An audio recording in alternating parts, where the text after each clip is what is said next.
Fordító és a film nézői ezúton szeretnék kifejezni a köszönetüket az Universe Center filmgyárnak, Elhoff úrnak, a film producerének, valamint Jarigina úrnőnek, s mindazoknak, akik a film készítésében közreműködtek, hogy Jézus Krisztus földi életének legfőbb állomásairól, születéséről, megkereszteléséről és keresztfeszítéséről az érdeklődő nagyközönség, így a magyar ajkú nagyközönség számára eleddig elérhetetlen adatokat tettek hozzáférhetővé azon földi hallandók számára is, akikre az Orosz Föderáció joghatósága nem terjed ki. Annál is inkább, mivel Jézus Krisztus nemzetközi jogilag mind a mai napig de jure is az apostoli Magyar Királyság államfője, mely soha egy pillanatra sem szűnt meg létezni, így fennhatósága közvetve, de jelen esetben élete mozzanatainál fogva közvetlenül is kiterjed Föld valamennyi országára, így az Orosz Föderációra is. A fordítás tudományos kutatásokat is szolgál, így a filmre való hivatkozás megkönnyíti a felismeréseink ismertetését.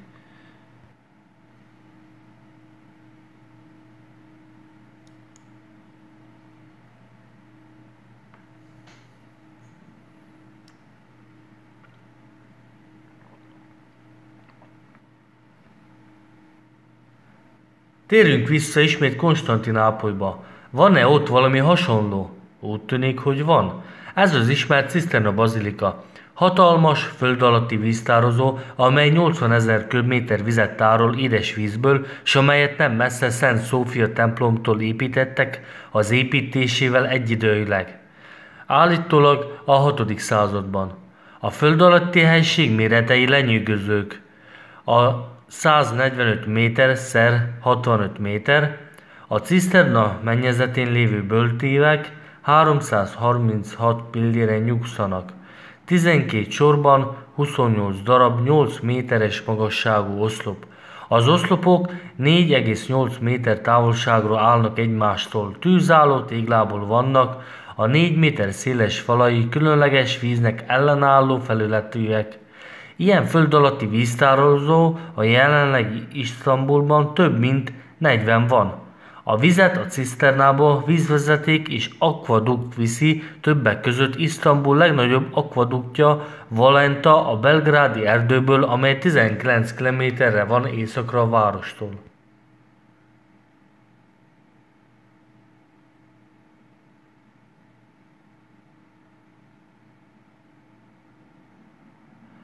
Danil Ökumé utazása a Szentföldre című régi irodalmi emlékben a bibliai Jeruzsálem ismertetésekor van feljegyezve Dávid oszlopáról.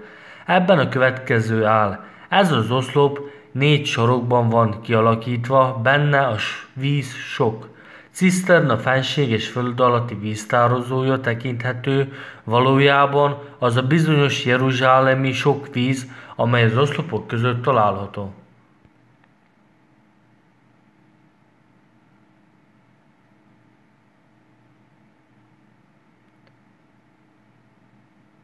Ismertetve Salamon templomát, a Biblia említést tesz valamilyen csodálatos eseményről, amely a véleménye szerint természetesen ezzel a templommal kapcsolható össze.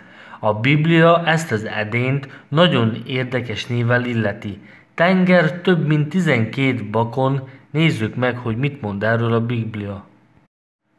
Aztán öntött egy medencét is, 10 könyököt tett ki az egyik peremétől a másikig, kerek volt, a magassága 5 könyök. A perem alatt tök formájú díszítés övezte, 12 ökrön állt, rajtuk nyugodott a medence, a hátsó részük befelé állt. 2000 bát fért bele. Ez idézet a Királyok 3. könyvéből, 7. fejezet 23-tól 26. vers. Továbbá a Biblia erről többször is szól, idézek. Alatta a körös körül szarvasmarhához hasonló alakok voltak, a medence kerületét 2 sorban könyökönként 2 cifrázat övezte. A marhákat az öntés alkalmával egyben öntötték vele, a befogadó képessége 3000 bát volt. Ez már a másik bibliai könyv, a Krónikák második könyve, 4. fejezet, 3-től 5. vers. Mit is látunk? Bizonyos tenger ismertetése szerepel, amelynek hatalmas a mérete. Ez bizonyos vízedény víztározó, mintegy 2000 bárnyi vizet tárol. A bibliai kommentárjaiban az szerepel, hogy ez nagyságrendileg 100 000 liter víz. Ez kb. 9 méterszer 9 méteres medence, amely a kommentárok véleménye szerint valamiért fel van emelve a föld felé, és néhány ökrön nyugszik. A medence állítólag a jelenlegi kommentárok rekonstrukciója szerint kb. 1 méter és 12 darab rézökrön áll. De ez furcsán néz ki. Mi értelme volt ekkora méretű 10 méterszer 10 méteres hatalmas medencét felemelni? Egyszerűbb lett volna kiásni ekkora medencét, megtölteni vízzel, s nem foglalkozni ezeknek az óriási térfogatnak az emelgetéssel bizonyos rézökrökre. Egyébként a Biblia ezen tárgyköre vonatkozó középkori illusztrációban festőművészek a 17. századtól kezdve így is rajzolják hatalmas rézedény, mely 12 ökrön áll, mellette emberek vannak, akik elragadtatással figyelik ezt a óriási építményt. Véleményünk szerint, a rekonstrukciónk szerint a kép rendkívüli egyszerű volt, s nagyon természetes. Valójában a Bibliában a híres isztambuli építmény leírása áll. Ez az úgynevezett ciszterna, azaz föld alatti víztározó. Még Szulejmán idején épült a 16. században. A rekonstrukciónk szerint éppen a csodálatos Szulejmán vette ki részlét a bibliai elbeszélésekből, amelynek a Salamon királyról szóltak. És ez a víztározó fennmaradt mind a mai napig. Ez az egyik idegenforgalmi központ. Oda turisták tömegei járnak.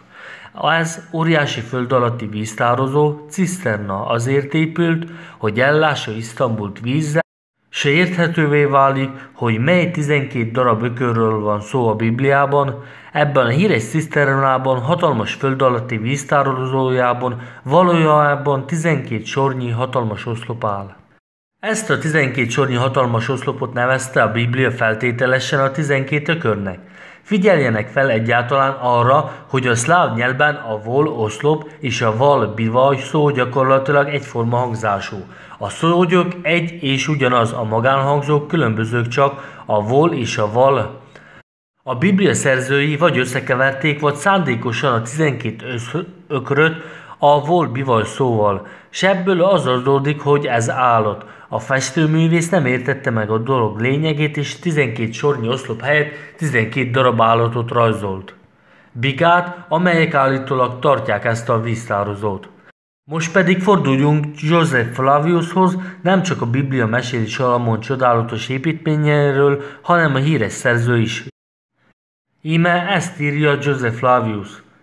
Salamon betört a sivatagi megyébe, és elfoglalta, és ott széles várost alapított. Ezen város építésének az oka az a körülmény, hogy délre egyáltalán nincs víz. Akkor, amikor csak ebben a sarokban lehetett találni forrásokat, ciszternákat, elkerítette ezt a várost egészen erős falakkal, a király, azaz Salamon, és a Fadamera nevet adta neki. Ez az elnevezés mind a mai napig fennmaradt a szíriaiknál, meg a görögöknél Padamera néven ismert. Legnagyobb valószínűséggel József Flavius itt valójában ugyanarról a hatalmas föld alatti épületről beszél, az isztambuli ciszternáról, azaz víztározóról. Figyelemre méltó, hogy ő a ciszterna szót használja teljesen helyesen, mivel ezt a víztározót mind a mai napig így hívják. S nagyon érdekes szót használ, Fadamére szólt. Ezt a ciszternát Fadamérának nevezte. Legnagyobb valószínűséggel ez könnyű elfelejtése a Vodi Morie, azaz magyarul tengervíz jelentésű szláv kifejezésnek. Fadaméra, Vodi Morie, Morie Vodi, hatalmas edény, amelyben vizet őriznek, azaz tárolnak, Moire Vodi. Így József Flavius szövegében is legnagyobb valószínűséggel erről az isztambuli épületről, ciszternáról, Fadaméráról látjuk az említést, ennek a ciszternának a neve mind a mai napig él.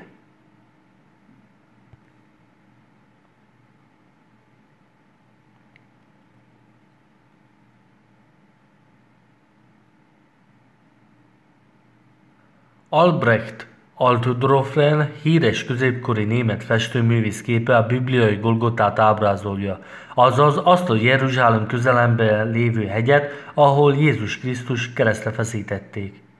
Ez a hely nagyon emlékeztet a jelenlegi Isztambul környékére, Bizánc volt fővárosára, Konstantinápolyra. Mellesleg figyeljenek fel a hatágú csillagra, amelyet Albert Adolf képe ábrázol a Szent Kereszt talpánál, amelyre Jézus van keresztre feszítve. Ma a Dávidi csillagnak hívják, s a judaizmus legrégibb jelképének tartják. De a középkorban a korai keresztényeknél, amint az látható is ebből a képből, a betlehemi csillagot jelképezte Jézus Krisztus születésének az előhírnökét.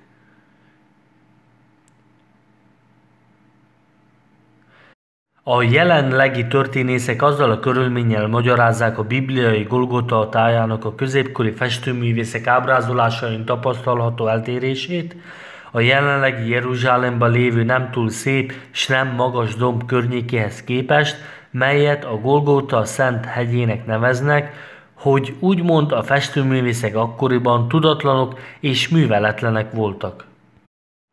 Nem ismerték a földrajzot, és Jézus Krisztus keresztre feszítésének a helyszínét aláhúzva festőnőjén, pompáson és nem természetesen ábrázolták. Azonban a tudatlan festőművészek, mint kiderült, rendkívülen sokan voltak. Ezek alapvetően olyan középkori festők voltak, akik még nem tudták, hogy a jelenlegi Jeruzsálem a közel-keleten lesz majd. Ismert volt előttük, hogy igazából hol található a bibliai Jeruzsálem, Jézus Krisztus földi életének a helye. Ezért is ábrázolták úgy, hogy a háttérben hegyvidéki táj és tengerpart volt a Boszporusznál. Isztambul, Konstantinápoly, Jeruzsálem és környékének a festői tája meglepően hasonló azokra az evangéliumi szent helyekre, amelyeket a középkori festőművészek ábrázoltak képeiken, falfreskókon, metszeteken és könyvtár miniatúrákon. A jelenlegi Jeruzsálem El-Kuc Izraelben puszta, arctalan, sivatagi környéke egyáltalán nem felel meg azon szent helyek képmásának, melyek összefüggenek Jézus Krisztus életével és halálával, amelyek a világ képzőművészeteikben, szirodalmában tükröződnek. A bibliai időkben ez a legszebb és legtermékenyebb ország, amely gazdaságáról és bőségéről egyhangulag tanúskodnak az ókori történészek és írók. Szcíliai Dinor, Prumos, Cornelius Tacticus, az idősebb Plinius, József Flavius és mások gazdagon díszített völgyekkel és gazdag mezőkkel és rétekkel, hűs erdőkkel, nagyszerű városokkal és lakossággal.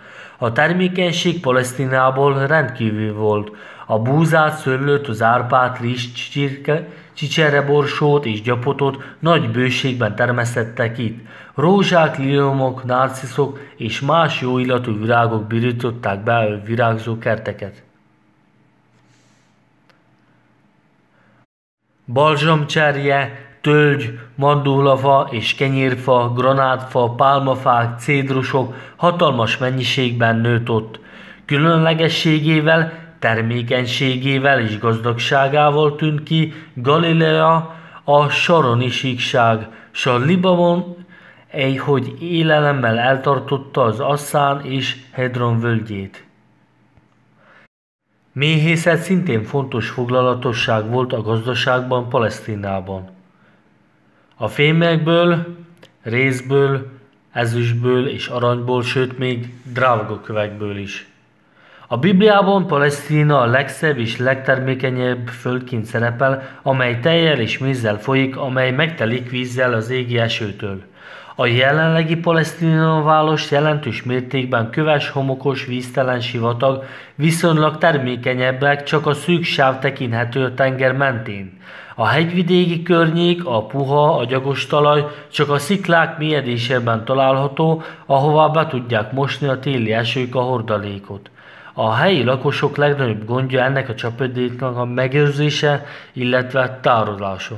A termékeny Palesztina a Közel-Keleten sohasem volt, így az akkori lakosok legnagyobb feladata legalábbis a 19. században nem a gyümölcstermény tartósítása volt, hanem magának a talajnak a megőrzése volt, amely legalább valamit ki tudott nőni. A Biblia szerint a Jordán-Szent folyójának környéke hihetetlenül gazdag és termékeny volt. Azonban jelenlegi Jordán El-Kibere bibliai Druszájának éppen az ellenkezője. Íme így írták le El-Kiberét és környékét az európai utazók a 19. században.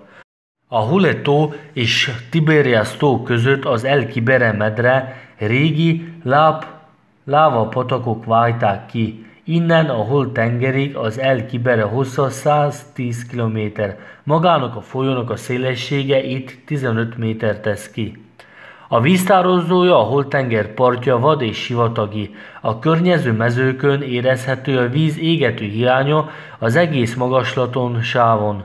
A hegy lábon sok a csapadék. Halilát az állítólag a bibliai Herdon kivéve, de szerencsétlenül kevés El-Kuc az állítólag bibliai Jeruzsálem környékén.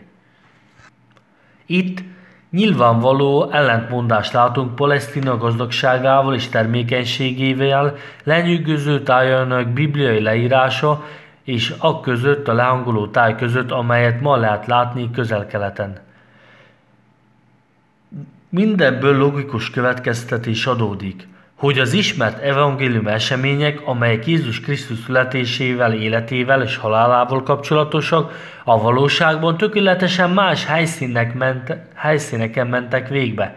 Természetesen ez a középkori Bizánc volt, amely elfoglalta a jelenlegi Balkán területét, a Földközi tenger északi részét és Törökországot. Azaz az Európa és Ázsia határai környékén lévő legtermékenyebb helyeket, ezen helyeknek az éghajlatai és tája is teljességgel megfelel a bibliai Palesztina azon elragadottak leírásának, amelyeket a középkori írók, festőművészek hadtak fenn számunkra. Palesztinának egyébként azokban az időkben nem a közel-keleti arab áramot nevezték, hanem az evangéliumi szent helyet. Fordítsanak figyelmet a Három királyok imádása című régi festői képre. A kompozíció hátterében balról lovast látunk kezében zászlóval. Amint azt már örökkel tudattuk, Bizánc jelképrendszerét ábrázolja a félholdat a csillaggal.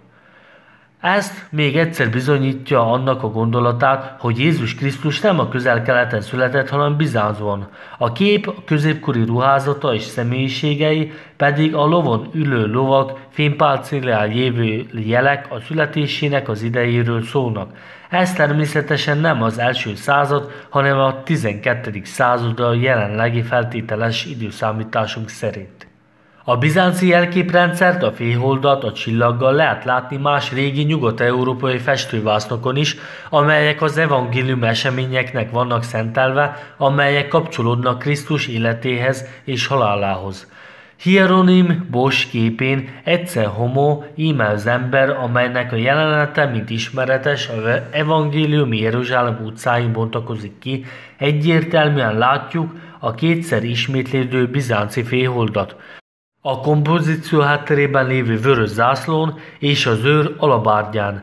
Ezzel a festőművész még egyszer hangsúlyozni akarta, hogy ennek az ismert evangéliumi tárgykörnek az eseményei Bizáncban történtek, Jeruzsálem szent városájában, a királyi városban, Cárgrád, illetve Konstantinápolyban. Ugyanaz a bizánci jelképrendszer van jelen Hieronym Bosch a tövis koronával való koronázás című másik képén is, amelynek időpontja 1509. Az idős férfi fejfedőjén, akit a kép lent Krisztusról balra ábrázol a kép, a félhold csillaggal pontosan ugyanúgy néz ki, mint ma a török zászlón. Ezen a középkori képen Krisztus keresztútja a Golgotára pedig nem csak Boszporusz hegyvidéki tájat látjuk, hanem a bizánci félholdakat is a lovasok hátán. Azon kívül ezeknek a lovasoknak a fejére turbán van feltéve, ez az úgynevezett bizánci turbán. Ez a hagyományos bizánci fejfedő, amelyről széles körben volt ismertség a középkorban. A későbbiekben ez a fejfedő sikeresen átvándorolt Törökországba a bizánci jelképrendszerrel, vagyis a félholddal és a csillaggal együtt, s az Oszmán Birodalom nemzeti kelléke lett. A Konstantinápoly törökök bevétele című 15. századi francia kéziratból való régi miniatúrája a bizánci fővárosának a török hadsereg által ostromát ábrázolja.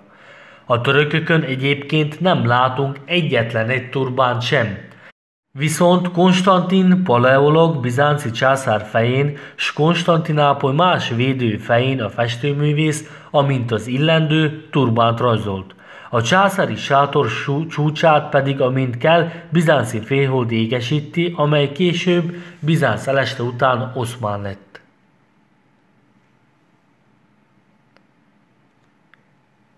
Ez a régi falfreskó pedig a középkori olaszországi keresztény templomból bemutatja az összes kelléket, amely az evangéliumi Jeruzsálemet, a királyi város Cárgrádot, illetve Konstantinápolyt jellemzi. Festői hegyvidék táj a boszporiszi szoros térségében, hatalmas várfal, amely a Szent Város közvetlen övezi, a harangtornyok, illetve oszlopok, amelyek előfutárói a pravoszláv s a iszlámnak, minaretek, amelyek csúcsát bizánci félhold ékesíti. Pompás építészet a világ kulturális és vallásos központjának legnagyobb megapoliszában. Számos keresztény templom kupolája. A személyek középkori ruházata, a cselekmény a 12. században zajlik, nem pedig az első században, s a fejfedőt is láthatjuk, bizánci turbán. Lehetne még egyszer és még egyszer végtelenségig meggyőző példákat felhozni a Jézus Krisztus életéről szóló és napjainkig fennmaradt középkori vallási festményekről, s még egyszer alátámasztani azt a tényt, hogy a jelenlegi Izraelnek, Jordániának és Palesztinának semmiféle közük sincs a szent helyhez, amelyek meg vannak írva az evangéliumokban. Erről tanúskodik a Biblia is, ha figyelmesen olvassuk. Konkrétan Krisztus keresztre feszítésének igazi helye egyértelműen megvan adva Szent Pálnak a galataiakhoz küldött levele angol változatában. Galataiak 3. fejezet első vers, az orosz fordításban ez a szó szerint így hangzik. Ti oktalan galataiak, kivarázsolt el benneteket, hogy ne engedelmeskedjenek az igazságnak, akiknek a szeme elé tették ki nyilvánvalóan Jézus Krisztus közszemlére, s köztetek feszítették keresztre. S görögül az a szemelvény ugyanígy hangzik. Galataiak, a te szemetek előtt Jézus Krisztus beperelték a törvény előtt, a meggyőzése miatt és keresztre feszítették. Más szavakkal éppen a galataiak voltak szemtanúi Jézus Krisztus utolsó szenvedésének és keresztre feszítése a galataiak közük zajlott szemük láttára. A Biblia modern orosz kanonikus kiadásában az egész szöveg már másként hangzik. Ti meggondolatlan galataiak, ki hízelget nektek, hogy ne engedelmeskedjetek az igazságnak, akik szeme láttára állítottak ki közszemlére Jézus Krisztust, aki mintegy nálatok volt keresztre feszítve? Van ilyen változata is a fordításnak.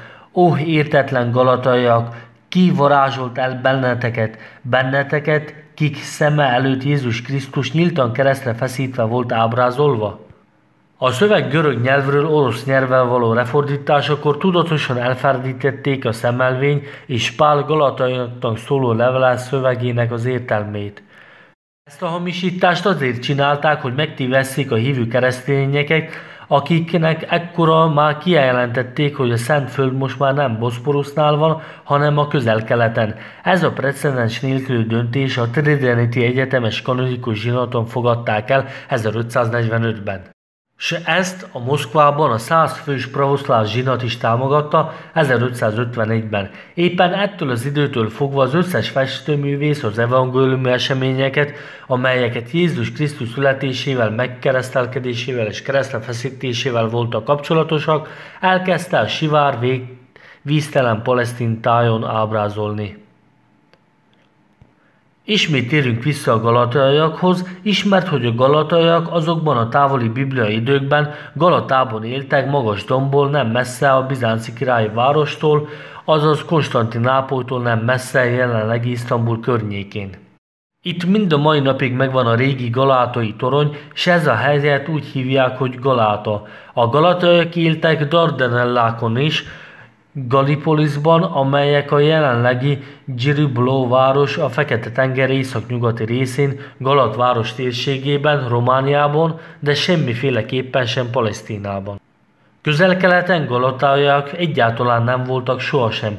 A világtörténelem klasszikus változata szerint első Justinianus bizánci császár állítólag a 6. században Konstantinápolyban lerombolt templom helyén felépítette az ismert keresztény templomot, a Szent Szófia templomot. Az akkori idők legnagyobb templomát, amely az új kronológia szerint a bibliai Úr sírja templom bibliai ikrének minősül, amelyet Salamon építtetett Jeruzsálemben. A Bibliában Salamon templomának nevezik, amely abban az időben szintén a legnagyobb templom volt. Kiderült, hogy a bibliai Salamon templom a konstantinápolyi Szent Szófia templom fantom tükröződésének minősül.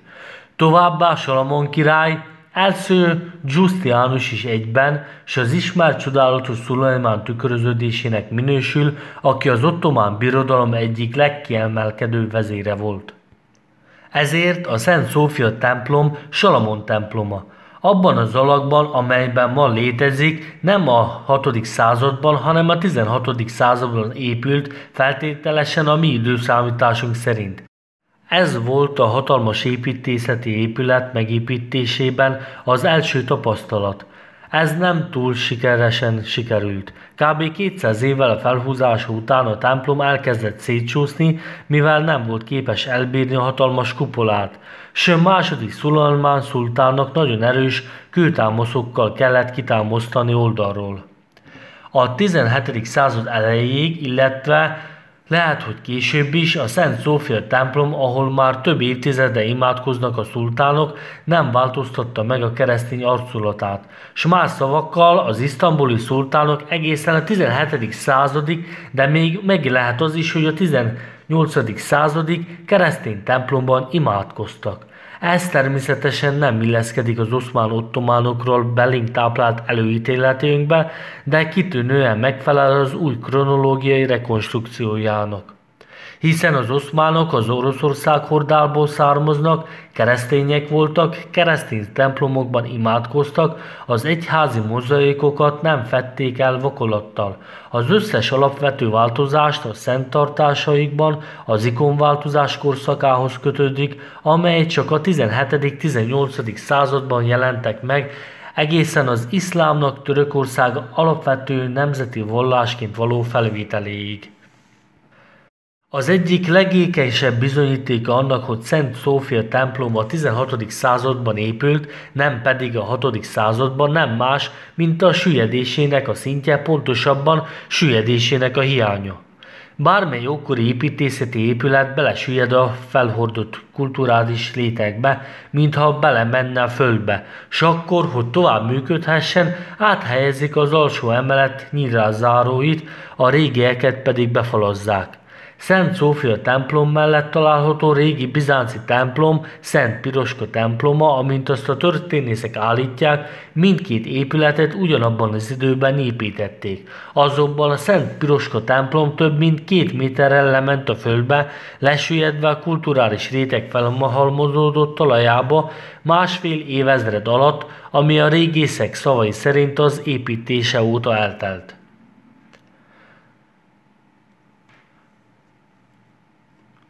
Az első emelet nyílászárói be vannak falazva. Az idő megtette a maga dolgát. Az ásatások során a régészek lementek a templom nulla szintjéig, s mellette a régi városi épületek kőmaradványait fedezték fel, amelyeket egymástól szűk középkori sikátorok választottak el.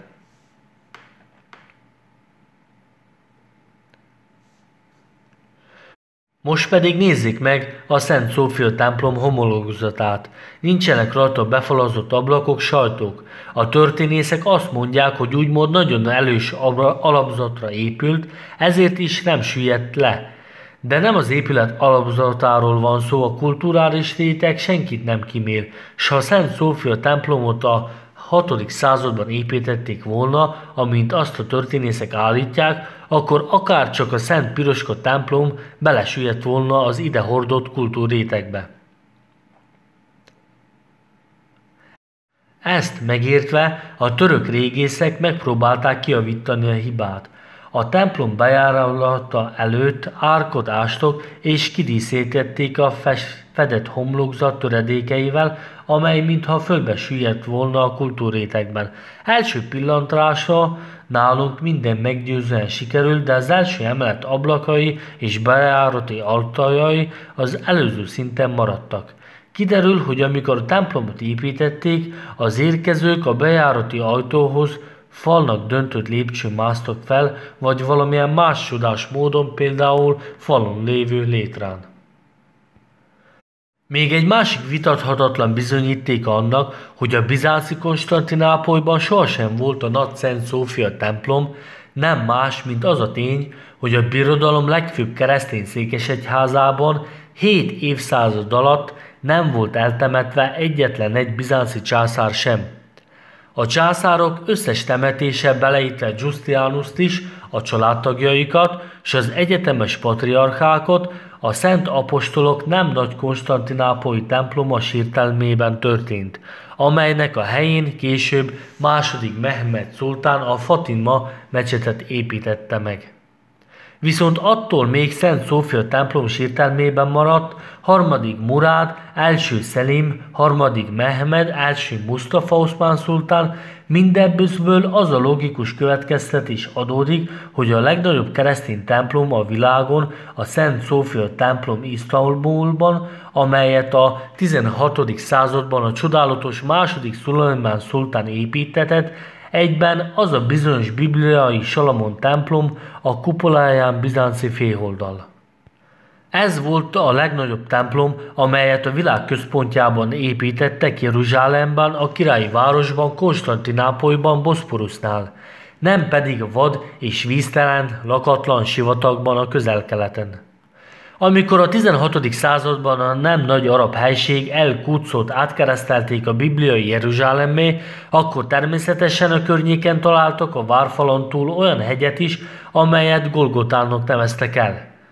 Mivel nem volt semmi jobb, ezt a nevet nem túl nagy kődombnak adták, amelynek a tetején jelenleg muzulmán temető található, azonban az Úr sírjának temploma, amely ma állítólag Krisztus keresztre feszítésének és eltemetésének a helyén áll, valamiért tökéletesen másik helyen épült, amelyet ma tulajdonképpen kiadnak a nagy-nagyszámú zarándokoknak, turistáknak, az igazi bibliai Golgotának.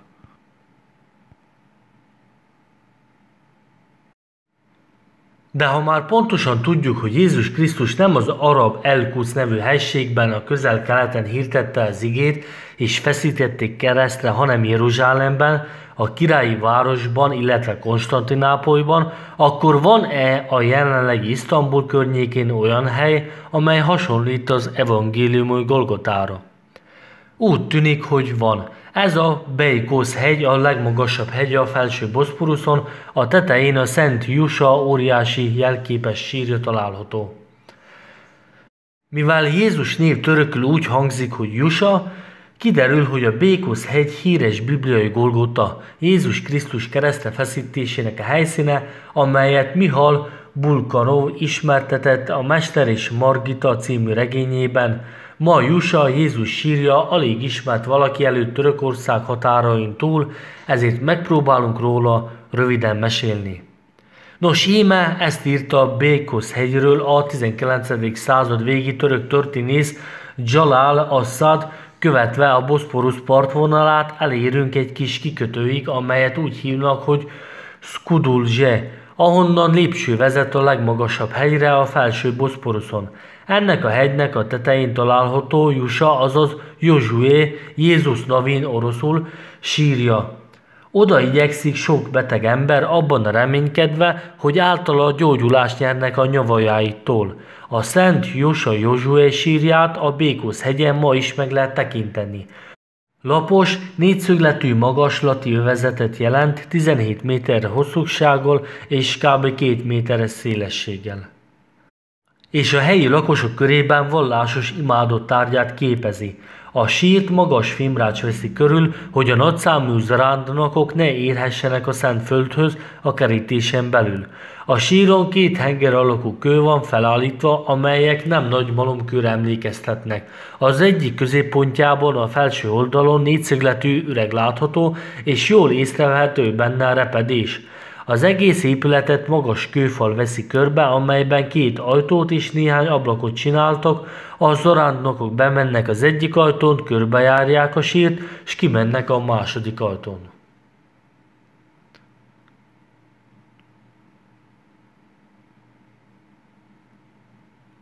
S most forduljunk ismét Dani Öküme utazása Szentföldre kéziratos krónikájához, amelyben az evangéliumi jeruzsálemi leírása szerepel. A jelenlegi orosz nyelvű fordításban ez a szövegszerelmény a következőképpen hangzik Danil említésében. Az Úr keresztre feszítése a keleti oldalán található a kövön. Magas volt, magasabb a kapujánál. Maga ez a kő kerek volt, mint egy kis hegy, s annak a kőnek a közepében, a legtetején ki van vésve egy kb. Könyöknyi hosszúságú, és körben kb. Kevesebb, mint egy piadnyi szélességű üreg. Ide volt beszúrva az Úr keresztje. Ez alatt a kő alatt pedig a földben az elsőként teremtett Ádám feje található. S az a kő Ádám feje fölött szétment, s mind a mai napig látható ennek a nyomai. Az Úr keresztre feszítési helyét és a színes követ körbe fal veszi körül, falban ajtó 2 van. Danil elbeszélése a Golgota által megvalósított magánlátogatásáról, amelyen Krisztus feszítették keresztre az evangéliumi Jeruzsálemben történt utazásakor teljesen egybeesik azzal, amit ma a Békusz-hegyen láthatunk. Magas kerek kő, mint egy kis hegy, a legtetején közepén üreggel, hozzá fémpózna van tekerve fémhúzallal, amely valószínűleg azt a lándzsát jelképezi, amelyen Jézus döfték oldalba a kereszten. A fémpózna tetejére aranyozott korong van erősítve, rajta arab felirattal. A sír ellentétes végében található második kövön jól látható a repedés, amelyet az Öküme megemlít. Abban a falban, amelyen a sír körbevéve 2 ajtó van, de Danil szintén megemlít. Így a fémpóznás kő a Békusz-hegyen nem más, mint az evangéliumi Golgota, legnagyobb valószínűséggel Krisztus keresztre feszítésének a helyét jelöli.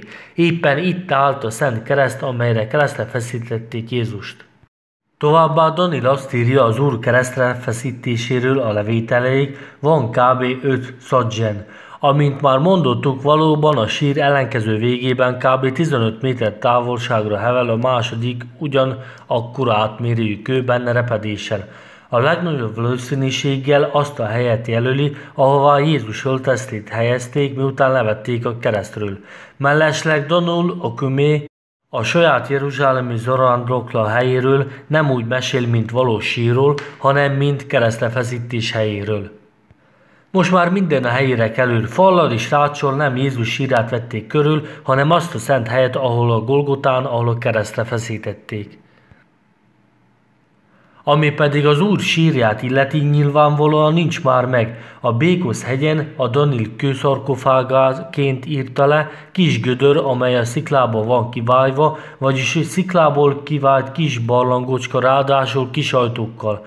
A kis ajtókból, illetve ez nem nagy sírhely volt, Danil más középkori forrás szerint az Úr sírja a feltámadás templomában állott, nem messze keresztre feszítésének a helyétől.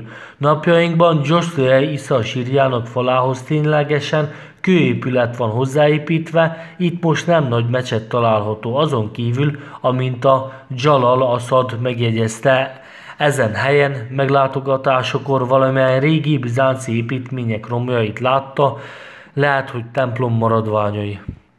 De napjainkban bizánci építményeknek semmilyen nyoma nincs a Békusz hegyen, ezért az arra vonatkozó kérdés, hogy pontosan hol is található az Úr sírjának helye, mind a mai napig megválaszthatatlan marad.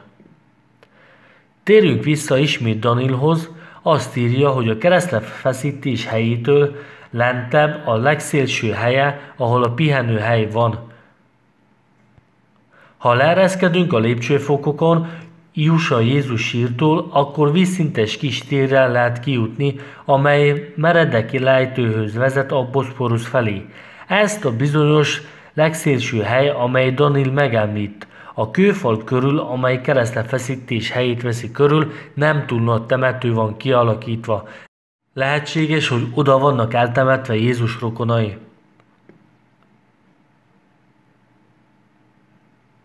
Ha a hátunkat a fal felé fordítjuk, s úgy nézzük a Boszporuszt, akkor lenyűgöző tájat lehet látni. Sziklás hegyeket, amelyek vad és bunya növényzet borít, és olyan tükörsima vízzel, amelyen hajók úsznak. Pontosan olyan, mint a középkorú festőművészek festővásznain, s amelyek az evangéliumi Golgotát, vagyis Krisztus keresztfeszítésének a helyét ábrázolják. Anatol Fomenko és Nosovszki Elfeledett Jeruzsálem című könyvéből szó esik arról, hogy nemrégiben Isztambulban, a volt Konstantinápoly környékén felfedezték az igazi evangéliumi Jeruzsálem romjait a Boszporusz magas partján, a Békusz hegy lábánál, a Golgotánál. Ezen a helyen mára csak nem egy töredék maradt meg nagyon erős várfalból, két kerek toronnyal, az összes idegenforgalmi utókalózban ezeket a romokat úgy tüntetik föl, mint a régi Hierosz-bizánci várét.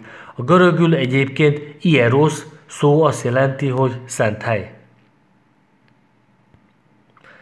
Jeros hegyet nem véletlenül találtuk meg, s először megláttam, amikor tévécsoporttal az új időtől utaztunk oda, hogy lefényképezzük a Békusz hegyet.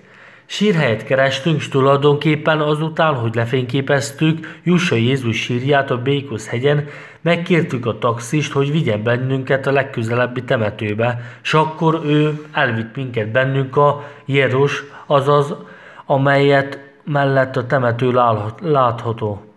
S elvitt bennünket a temetőhez, egészen bizonyos Jerosig. Bementem oda, ott szó szerint 50 métert mentem, s felmentem egy ilyen dombra, s közvetlen előttem felbukkant a vár, s előtte lógott rajta a cégér, amelyen az volt olvasható, hogy Irosz vár. Megdöbbentem, emlékszem rá. Az a helyzet, Fomenkóval már nagyon régen gyanítottuk, hogy Jeruzsálem nem magában Isztambulban van, hanem valahol mellette. Nos, sok okunk van gyanítani, hogy az evangéliumi ráírásból is következett, hogy ez tulajdonképpen nem maga Isztambul, hanem olyan város, amely valahol mellette van, de nem tudtuk megtalálni.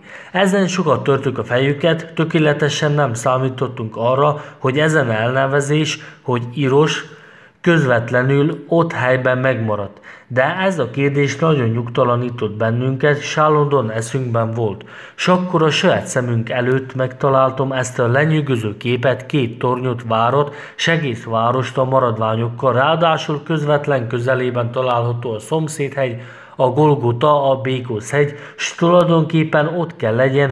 Úgy képzeltük, hogy ott kell legyen valahol a közelben, mert a távolság a Golgotától, a Békusz hegytől, Konstantinápolyig, Isztambulig túl nagy távolság ahhoz, hogy az evangélium szerinti Krisztus kereszttel terhette volna meg az utat, 37 kilométer túlságosan sok. Ráadásul az evangéliumban le van írva, hogy ez egész egy napon történt. Túlságosan sok. S akkor ott vagyok, s a kis tábla is rajta az, hogy Irosz ugyanaz a név, Irosz, Jeruzsálem valójában ugyanaz a név.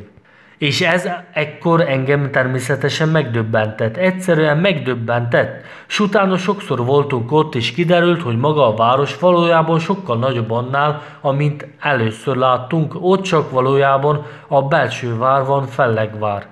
De a város nagy, csak egyszerűen sok fal le van rombolva, és ma mellesleg a törökök jól csinálták, közvetlenül a kikötőhöz, ahová oda megy a hajó, kiraktak egy nagy fényképet, amelyet repülőgépből készítettek, s ennek a városnak meglepő nagyszabásúsága. Nagyon nagy város, de ez a vár, amelyet először láttunk, csak a felsővár. De maga a város nagy volt és tulajdonképpen közvetve kapcsolódott a szomszédos Golgota hegyhez, a Békósz hegyhez, s ha megnézzük a régi ikonokat, amelyeket a keresztre feszítés ábrázolják, Krisztus keresztútját, amin kijön Jeruzsálem kapuján, a kereszttel, s már ott is van a hegy mellette, ahová fel kell menni. S a közelben tengerszoros van. Nagyon sok európai kép ábrázolja ezt a helyet, a fantasztikus történetnek számít, de mi megértettük, hogy ez a legnagyobb valószínűséggel helyes, mert valahogyan nagyon ismétlődik. Ha fantázia lett volna, akkor az egyik így fantáziálja, a másik úgy. Itt azonban tulajdonképpen látható, hogy van valami közös ezekben a képekben. S ez a közös kép egyáltalán nem felelt meg a jelenlegi Jeruzsálemnek. De az, hogy mindez hol történt, nem tudtuk. De amikor megláttuk az igazi Jerust, mellette a Békószt, a Golgotát, akkor ez a kép pontosan megfelel a hegy, városkapu, a tengerszoros fekvése. Pontosan megfelel annak, amit nagy mennyiségben festettek meg a középkori ábrázolásokban Krisztus keresztútjáról. Nem nehéz kitalálni, hogy a Irosz név is Jeruzsálem számukra fennmaradt, eltorzított név alakja. Mellesleg a Jeruzsálem szót a középkori kézírásos egyházi szláv szövegekben ó betűvel írották, Jeruzsálem. A kőtomb, amely bele van falazva a várfalba, keresztet és félholdot ábrázol, sabár ezt a domborművet a későbbi törökök restaurátorok vésték ki, bizánci jelképrendszer itt mégiscsak fennmaradt. Figyeljenek fel Jeruzsálem várfalaiban lévő két kerek toronyra. Pontosan ilyen két torony látható az ismeretlen miniatúrán Konstantinápoly török bevétele a 15. századi francia kéziratból. Legnagyobb valószínűséggel ez azt a miniatúrát készítő festőművész tudta, hol található az igazi evangéliumi Jeruzsálem Konstantinápoly, s természetéből festette meg.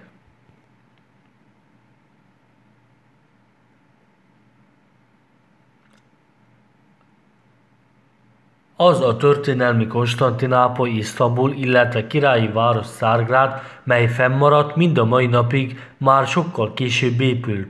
A korai középkorban, amikor a térképkészítés művészete még csak kezdetleges állapotban létezett, a térképészek, festőművészek a bibliai Jeruzsálemet Európa, Ázsia, Afrika közé helyezték el a világ kulturális vallási központjának tekintve. Ma, ha a Föld szétterített műhold felvételein megpróbáljuk kiszámítani világ központját, amely Európa, Ázsia és Afrika közé helyezkedik el, akkor a jelenlegi Isztambul, a volt királyi város Konstantinápoly eszményien megfelel ennek a számításnak.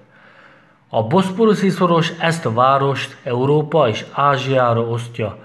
Afrika pedig a földrajzi tengeren túl található. Ha ebből a szempontból nézzük meg a jelenlegi izraeli Jeruzsálemet, akkor Ázsiában található messze Európától, és a világ központja már csak ennél az oknál fogva sem lehet. Évszázadok teltek el. Jeruzsálemet sikeresen áttelepítették Izraelbe, ravaszul azt az újonnan épített államot Szentföldnek nevezve. Az igazi evangéliumi Jeruzsálemet pedig törölték a föld felszínéről, kövenként szétszedve a régi igazi templomokat s egyéb történelmi műemlékek építéséhez. Ráadásul még a nevét is elvették, s az utókornak csak sajnálatra méltó felét hatták meg, de még azt is eltorzítva. Most már pontosan ismert előttünk, hogy hol is volt valójában a bibliai Jeruzsálem, Jézus Krisztus földi életének és halálának a helye. Lehet, hogy ugyanígy meg lehet találni születésének a helyét is.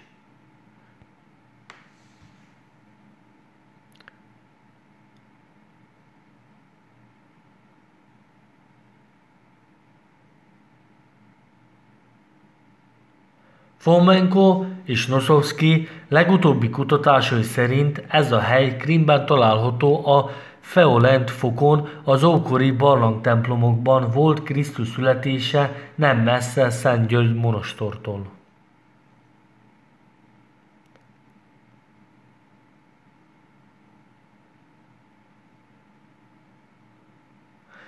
Nagyon érdekes és fontos kérdést tegyünk fel magunknak. Hol is született Krisztus? Biztosítsanak bennünket arról, hogy ez Betlehemben történt, amelyhez ma mutogatnak nekünk néhány helyet. Keleten. A rekonstrukciók szerint Krisztus születési helye, aki egyben Andronik császár is, a 12. században a híres Feleont fokon volt a Krímben.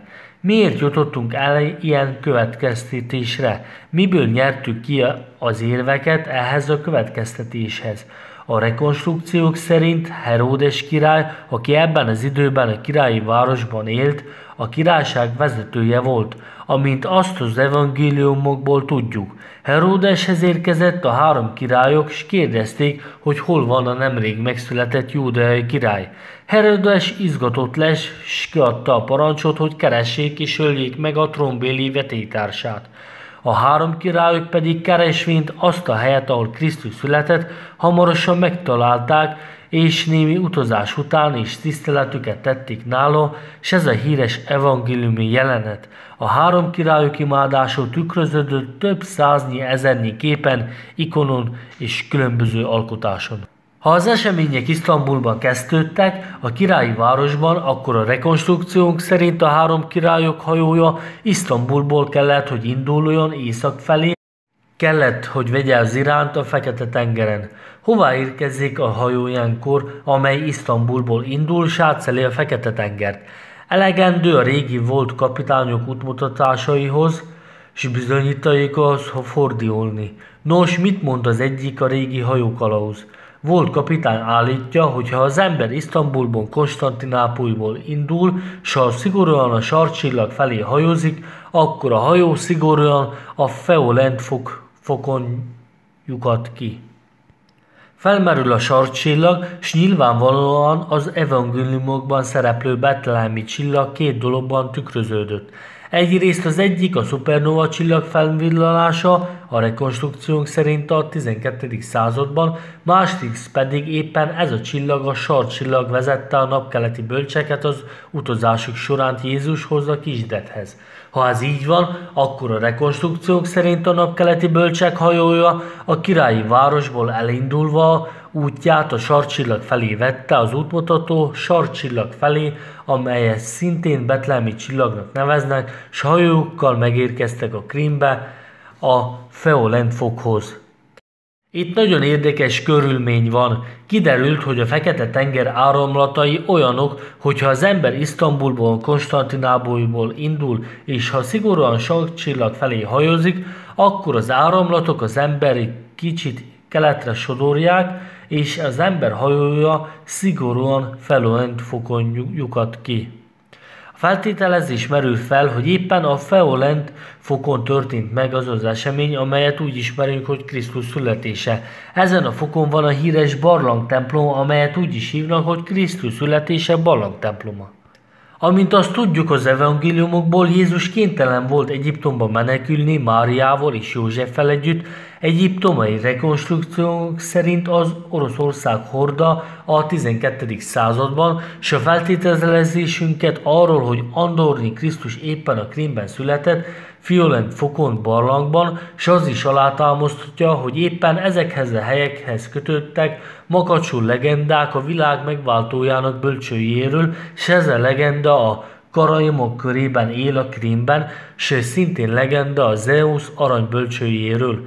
A rekonstrukciónk szerint Zeus Jézus Krisztus egyik tükröződése. A 2 legenda egyaránt nagyon makacs, nagyon ismert, hogy éppen Krímmel függenek össze. A karimonok meg vannak győződve arról, hogy éppen Krímben volt található az arany bölcső, vagyis a világ megváltójának a születése. A karimonok legendái szerint a Krím összes rákövetkező királya s vezetője vagy ebben a bölcsőben keresztelkedett, vagy mellette. A karaminok legendái szerint éppen ez az aranybölcsőt rejtegették a barlangokban, a Krímben, és sokáig keresték, és megóvták az ellenségektől, és megmentették, és a legendái szerint csak nem találták meg, nem sikerült, és nem semmisült meg, ezáltal megvilágítja a Krímet és Felonent fokot. A Krímhez tartozik még egy makacs legenda, amit azt már tudjuk, ugyanannak az aranybölcsőnek a tükröződése, azaz kapcsolódik Andronik Krisztus születési helyéhez a Krímben. Nagy legenda ciklus Grál Kelyhelyről, a Grál Kehely szintén legendás edény, legendás tárgy, óriási legendaciklus kapcsolódik ehhez a tárgyhoz. A rekonstrukciók szerint, a kutatásaink szerint a Grál Kelyhelyről szóló legenda másik tükröződése Krisztus aranybölcsőjéről szóló legendának. A Grál Kelyhet szintén sok évig keresték különböző helyeken, a keresések legaktívabb helye a Krímben volt, s még ma is az. Éppen a Feolent fok környéke a barlangvárosok, amelyek ezen a helyen húzódnak, és a Grál Kelyhet itt keresték, kezdve a 13. századtól kezdve a 19. századtól aktívan keresték a 20. században is. Mindez arra utal, hogy ezek a makacs legendák, melyek egyértelműen mutatták ennek az ereknéjének a földrajzi helyére, éppen a Krímre, a Feolent fok környékére, s érthetővé válik, hogy az orosz cárok miért látogattak el nem egyszer éppen a Feolent fokra, s éppen Krisztus születése templomába. Nyilvánvalóan az igazi események arról, hogy itt születtek Krisztus, feledésbe mentek, de megmaradt némi zavaros hagyomány arról, hogy erre a helyre kell menni, s ott tisztelni kellett. S ezért a császáraink nem véletlen nem egyszer látogatták meg éppen a Feolent fokot, a Feolent fokkal még egy másik esemény kapcsolódik, amelynek hatalmas jelentősége van éppen a kereszténység számára. Ez a legszentebb istenszülő asszony mennyben menetele. A rekonstrukciónk szerint az istenszülő asszony éppen a Krímben töltötte utolsó napjait. Itt halt meg, s mindez Csufut Kale a barlangvárossal közelében történt. Éppen itt található a híres mennybe menetel monostor, amely a kereszténység egyik legfőbb szentélye. Érthető, hogy az istenszülő asszony halála előtt miért éppen ide a Krímbe utazott el Feolent fokra. Nyilvánvalóan azért utazott ide, mert Krisztus gyermekdeddiként itt született, visszatért azokra a helyekre, ahol életének legfontosabb napjait töltötte, amikor megszületett Andronik Krisztus, és itt voltak és vannak találhatók azok a szent helyek, amelyek kapcsolódnak az istenszülő asszonyhoz. Ezért a Feolent fok környéke, Csufut-Kale város és az Uszpenszki monostor mindez közvetlenül kapcsolódik két figyelemre méltó földrajzi ponthoz, Andronik Krisztus születési helyéhez és legszentebb istenszülő asszony mennyben meneteli helyéhez. Elhov, a forgatókönyv szerzője, rendező és a film producere a régi térképeken és régi tengeri hajókalauzokban a Feolent fokot úgy tüntetik fel, hogy Feolent, ugyanúgy, mint ahogyan ma a Krímben ismert város. Feodisztia néven írjuk és ejtjük. S ez nem véletlen, mint a Feo görögül azt jelenti, hogy Isten, a Lent pedig föld, isteni föld. Azt kapjuk, hogy a Feolent fok nem más, mint Isten földje, vagy azon föld, ahol Isten született.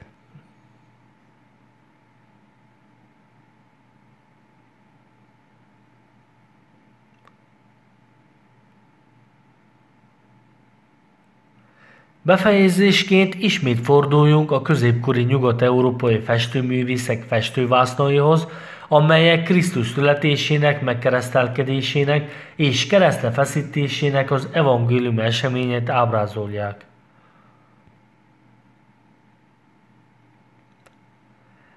Ezek szerint a régi ábrázolások szerint nem nehéz kitalálni, hogy hol is volt a bibliai Jeruzsálem.